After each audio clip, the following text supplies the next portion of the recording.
Hello میرے پیارے دوستو، آپ کو میرے یوٹیوب چینل میں خوش آمدید۔ اسٹوری شروع کرنے سے پہلے آپ سے ایک چھوٹی سی ریکویسٹ ہے کہ میرے چینل کو لازمی سبسکرائب، ویڈیو کو لائک اور شیئر کیجئے تاکہ سب سے پہلے آپ کو اسٹوری مل سکے۔ آج کی اسٹوری بہت لمبی ہے، اس لیے میں آپ کا زیادہ ٹائم نہیں لوں گا، فوراً اسٹوری شروع کر دیتا ہوں تاکہ آپ کا بھی ٹائم بچے اور میرا بھی۔ اسٹوری ایک پہلے اسٹوری کے بارے میں بتا دوں کہ یہ کس چیز پر ہے۔ یہ ایک نوجوان لڑکے کی کہانی ہے جس کا نام نبیل ہے۔ وہ ایک ہارڈ ویئر کی دکان پر کام کرتا ہے۔ اس کے سیٹھ کا نام خادم ہے۔ یہ کہانی نبیل کی اور خادم کی جو پارٹنر ہے یعنی کہ گھر والی، اس کے درمیان ہوتی ہے کہ وہ کھانا لینے کے لیے گھر پر جاتا ہے، اور ویسے تو روزانہ ہی جاتا تھا، لیکن ایک دن کچھ ایسا ہوتا ہے کہ جس کی وجہ سے دونوں میں دوستی بن جاتی ہے اور وہ انتہا تک پہنچتی ہے۔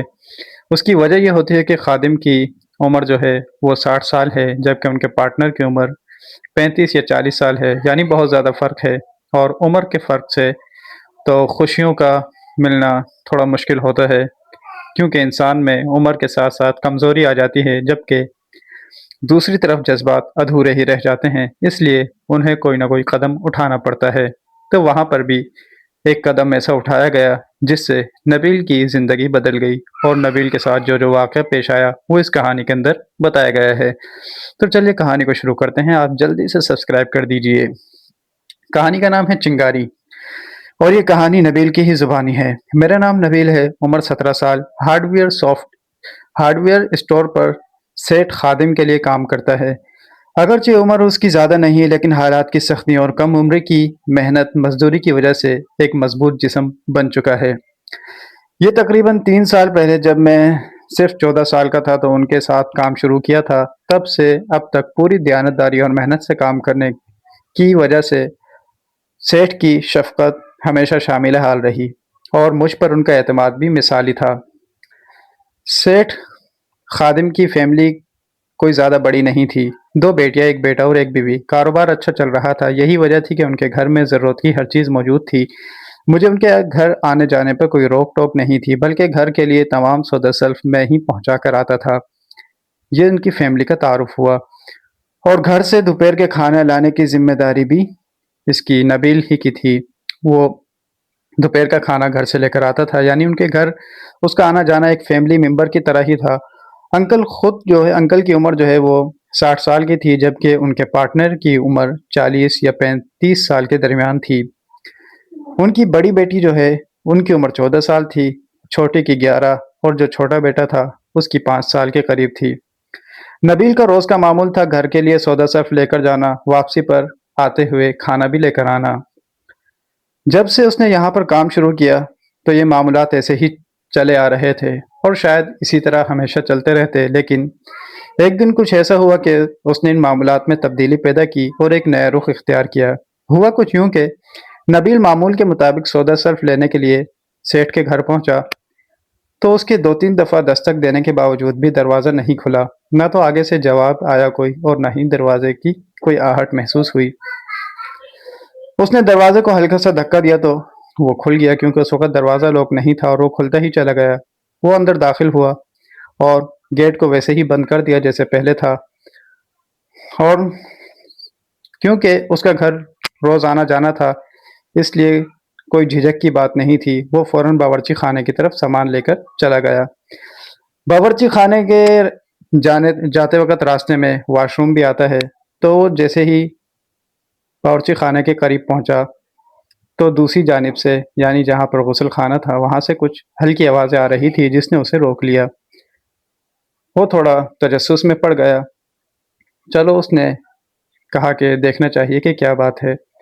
جب وہ اس طرف گیا تو غسل خانے کا دروازہ کھلا ہوا تھا، اور اس نے جو منظر دیکھا اس سے وہ ہکا بھکا رہ گیا۔ وہ کافی حیران کن منظر تھا جو کہ پہلی مرتبہ اس کے سامنے تھا۔ نبیل بتاتا ہے کہ مجھ پر تو جیسے سکتہ سا چھا گیا، میرا منہ کھلے کا کھلا رہ گیا، جبکہ باقی سارا جسم بھی پتھر کی طرح ساکت ہو گیا۔ ایسا منظر وہ بھی حقیقی اور اتنے قریب سے اس نے زندگی میں کبھی نہیں دیکھا تھا۔ پتہ نہیں کتنی دیر اسی کیفیت میں نبیل بت بنا کھڑا رہا۔ اسے ہوش تب آیا جب سامان کے بیگ اس کے ہاتھ سے چھوٹ کر فرش پر گرے، اور تبھی شاید سامنے سے بھی رسپانس ملا، یعنی انہیں بھی احساس ہو گیا۔ پہلے وہ بھی بے خبر تھے کہ کوئی دیکھنے والا ہے یا نہیں، لیکن جب سامان گرا، اس کی آواز آئی، تبھی نبیل کا بھی راز فاش ہوا اور سامنے والے بھی چونک گئے۔ سامنے جو بھی تھا، یعنی کہ وہ خادم جو سیٹ ہے ان کی پارٹنر تھی، وہ کیا ہو رہا تھا یہ اب آگے ہم جانیں گے۔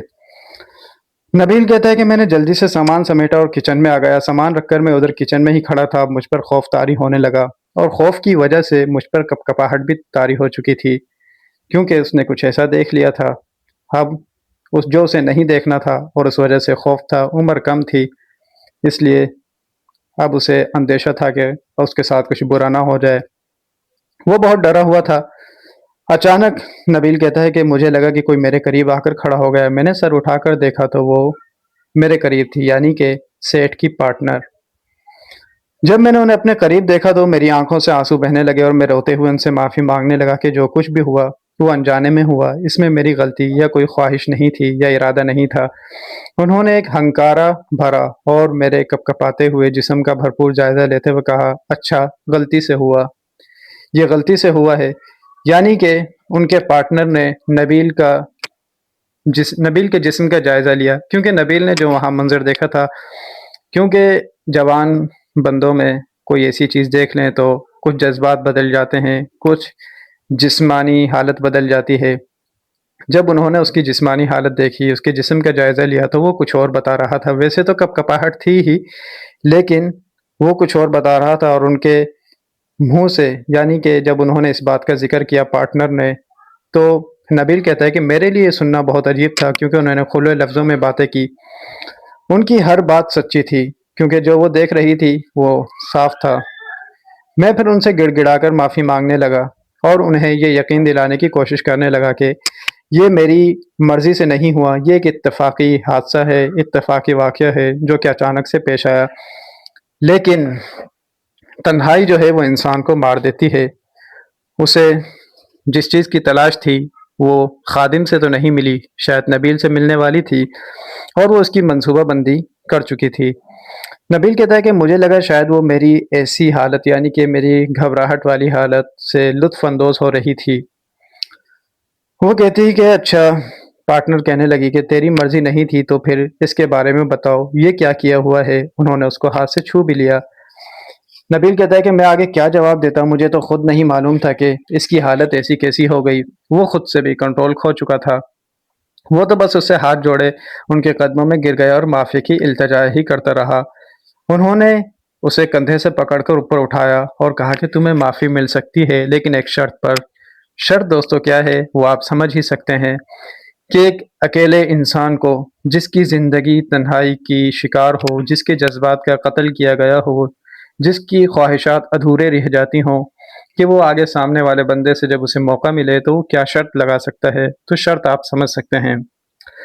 نبیل نے آنسوؤں سے بھری آنکھوں سے ان کی طرف دیکھا اور منہ سے کچھ نہیں بولا، یعنی کہ جیسے وہ جاننا چاہ رہا ہو کہ معافی کے لیے کیا شرط ہے۔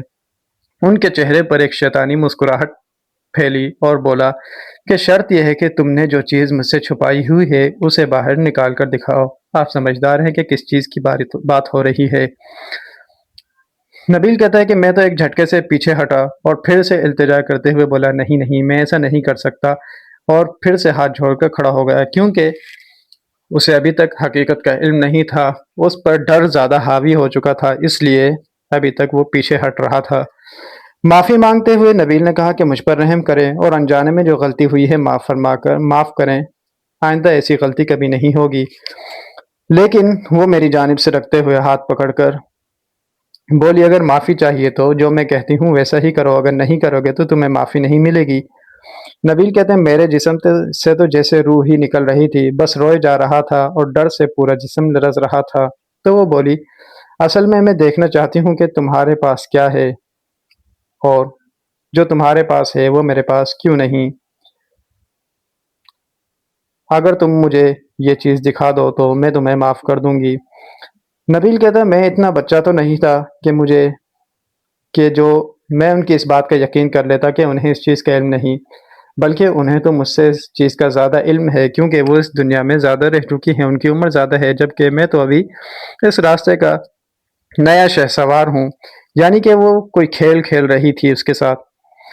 نبیل التجائے کرتا رہا، وہ اپنی بات پر اصرار کرتی رہی۔ پھر اچانک انہوں نے کہا، تو جو میں کہتی ہوں وہ تم نہیں مانو گے؟ چلو ٹھیک ہے، نہ مانو، لیکن جان لو کہ میں تمہیں کبھی معاف نہیں کروں گی، اور معاف نہ کرنے کا مطلب آپ سمجھ سکتے ہو کہ کیا کچھ ہو سکتا ہے، کیونکہ وہ تو ایک ملازم ہے، اور ملازم پر اگر اس طرح کی بلی آ جائے تو وہ اس کے لیے بہت خطرناک ہو جاتی ہے۔ وہ بدستور ہاتھ میں لیے ہوئی تھی، اور اب اس نے ایک قدم اور آگے بڑھا کر رگڑنا بھی شروع کر دیا تھا۔ اور نبیل کہتا ہے، میں تو جیسے بت بن گیا، میرے جسم کی تمام حرکت جیسے تھم سی گئی، میں اب انکار اور اقرار کی حدود سے آگے نکل آیا۔ انہوں نے بھی اپنے تجربے کی بنیاد پر اندازہ کر لیا کہ اب اس کی مدافعات کا بند ٹوٹ چکا ہے، اسی لیے وہ ایک ہاتھ سے اپنا کام جاری رکھے ہوئے تھی، اور وہ نبیل کو ایسی للچائی نظروں سے دیکھ رہی تھی جیسے کہ کئی سالوں کا بھوکا کھانے کو۔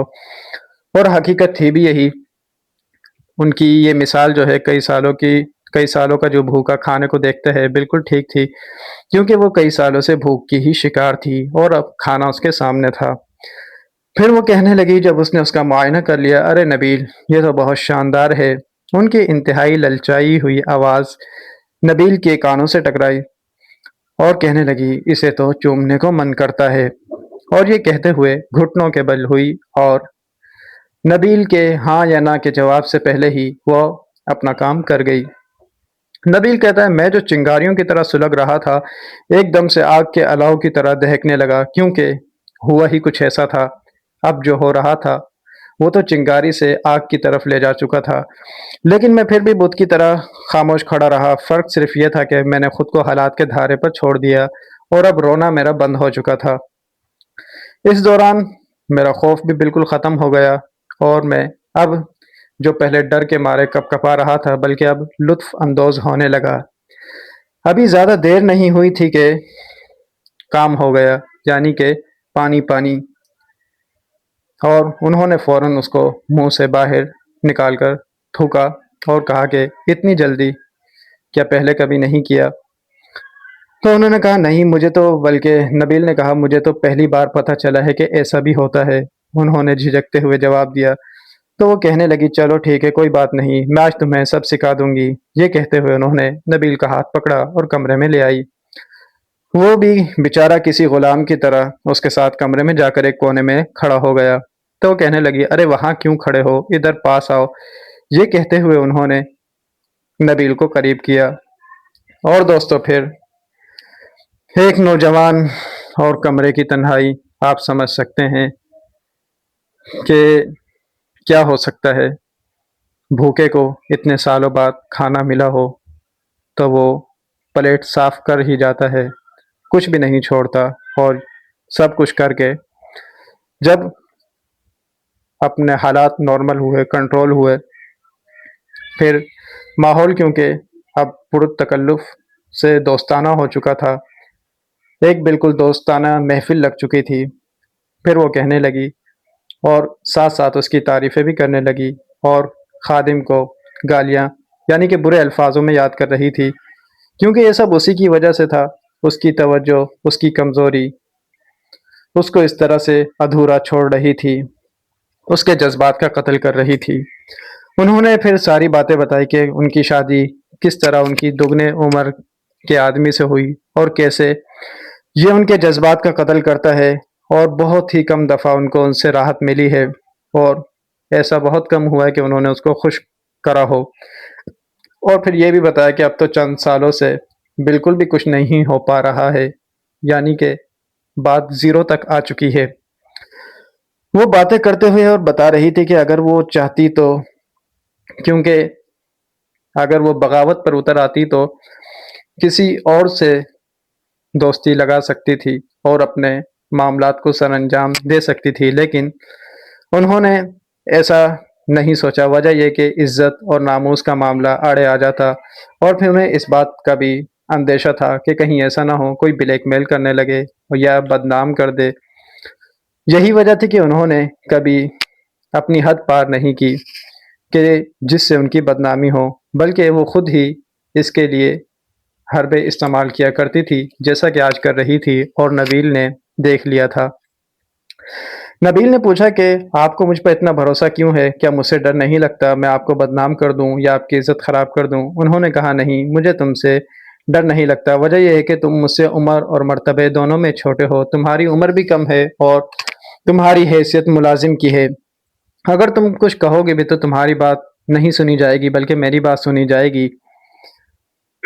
اور پھر یہ کہ سب سے اہم بات یہ ہے کہ تمہیں دیکھ کر میں کنٹرول سے باہر ہو گئی، مجھ سے رہا ہی نہیں گیا اور میں نے اس ڈر کو آزاد کر دیا، اور اگر اب اس کے لیے مجھے ساری دنیا میں بدنام بھی ہونا پڑے تب بھی میں سمجھوں گی کہ یہ سودا نقصان کا نہیں بلکہ فائدے کا ہی ہے، کیونکہ ان کو راحت ہی ایسی ملی تھی، ان کو چاہت ہی ایسی ملی تھی جو کہ کئی سالوں سے اس سے محروم تھی۔ پھر نبیل کہنے لگا کہ کافی وقت گزر چکا تھا، کیونکہ بہت لمبی گفتگو، بہت لمبی میٹنگ تھی، مجھے بہت دیر ہو چکی تھی اور اب مجھے ڈر لگ رہا تھا کہ میں اپنے سیٹ کو کیا کہوں گا کہ اتنی دیر کہاں لگا دی۔ میں نے اپنے ڈر کا ان سے ذکر کیا تو انہوں نے کہا کہ ٹھیک ہے، کوئی مسئلہ نہیں ہے، میں تمہیں بتاتی ہوں کہ کیا کہنا ہے۔ ان سے کہنا کہ ان کی طبیعت ٹھیک نہیں تھی، اس لیے دوائی لینے کے لیے میں چلا گیا اور کھانا بھی تیار نہیں تھا، اس لیے دیر ہو گئی۔ وجہ اور کہانی معقول تھی۔ میں کھانا لے کر دکان پر پہنچا تو سیٹ کے پوچھنے سے پہلے ہی میں نے ساری بات ان کو اس طرح بتائی کہ ان کی طبیعت ٹھیک نہیں تھی، میں دوائی لینے گیا اور کھانا وغیرہ لاتے ہوئے دیر ہو گئی۔ انہوں نے بھی اسے سچ ہی سمجھا، کیونکہ وہ اس پر مکمل بھروسہ اور اعتماد کرتے تھے۔ اور نبیل بتاتا ہے کہ میں آج اس پیش آنے والے واقعے سے بہت زیادہ سرشار تھا، کیونکہ میری زندگی میں یہ پہلا واقعہ تھا۔ میں اپنے اندر عجیب سی تبدیلی محسوس کر رہا تھا، خود کو بدلا بدلا سا محسوس کر رہا تھا، اور میں اندر ہی اندر بہت خوش ہو رہا تھا، اور کام کے وقت میری ساری توجہ گھر پر ہی تھی، یعنی کہ وہ سارے لمحات میرے ذہن میں گھوم رہے تھے۔ لیکن پھر جب میں اپنے سیٹ کی طرف دیکھتا تو مجھے تھوڑی سی شرم بھی آتی کہ میں ان سے بے وفائی کر رہا ہوں، میں نے ان کا نمک کھایا ہے بجائے نمک حلالی کے، میں کیا کر رہا ہوں۔ لیکن جب ان کے پارٹنر کا سراپا میرے دماغ پر آتا تو میں سب کچھ بھول جاتا۔ پھر اگلے دن جب میں دوبارہ کھانا لینے کے لیے گیا تو وہ کافی کھلی کھلی اور خوش دکھائی دے رہی تھی، اور آج وہ پہلے سے بھی زیادہ حسین لگ رہی تھی۔ میں نے ان سے زیادہ بات نہیں کی، کیونکہ میں ویسے تو کھل چکا تھا، لیکن میرے اندر شرمندگی تھی، میں یہ بے وفائی نہیں کرنا چاہتا تھا۔ میں ان سے کافی ہچکچا رہا تھا، دور دور رہ رہا تھا، اور وہ مجھے بڑے پیار اور محبت سے دیکھے جا رہی تھی۔ جب میں کھانا لے کر نکلنے لگا تو انہوں نے بازو سے کھینچ کر اپنی طرف کیا اور پوچھا کہ کیا بات ہے، آج میرا راجہ اتنا افسردہ کیوں ہے؟ ان کی آواز میرے کانوں سے ٹکرائی تو میں نے صرف اتنا کہا کہ میرا ضمیر مطمئن نہیں ہے، اس لیے میں تھوڑا کترا رہا ہوں۔ انہوں نے میری اس بات کی پرواہ نہیں کی اور کہا کہ سیدھے سیدھے لائن پر آ جاؤ، یہ شرافت مجھے مت دکھاؤ، اور تم سمجھدار ہو کہ اگر تم نے میرا کہا نہیں مانا تو کیا کچھ ہو سکتا ہے۔ تو دوستو، نبیل بغیر چوں چرا کے ان کی ہر بات ماننے لگا۔ اب وہ اس کی مجبوری بن گئی، اور مجبوری ایسی کہ جو اس کو لطف اندوز کرے، اور پھر اس کو اس چیز کی عادت بھی ہو گئی۔ جب تک وہ دکان پر کام کرتا رہا اور کھانا لینے گھر جاتا رہا، وہ اپنے سیٹ خادم کو بھی فائدہ پہنچاتا رہا اور اپنی سیٹھانی کو بھی فائدہ پہنچاتا رہا۔ اس طرح 3 بندوں کی موجیں لگ گئی۔ تو دوستو، آج کی کہانی یہیں ختم ہوئی۔ امید ہے آپ کو یہ کہانی پسند آئی ہوگی۔ مزید اس طرح کی دلچسپ اور بہترین اسٹوریز کے لیے میرے YouTube چینل کو سبسکرائب کرنا ہرگز نہ بھولیے۔ شکریہ۔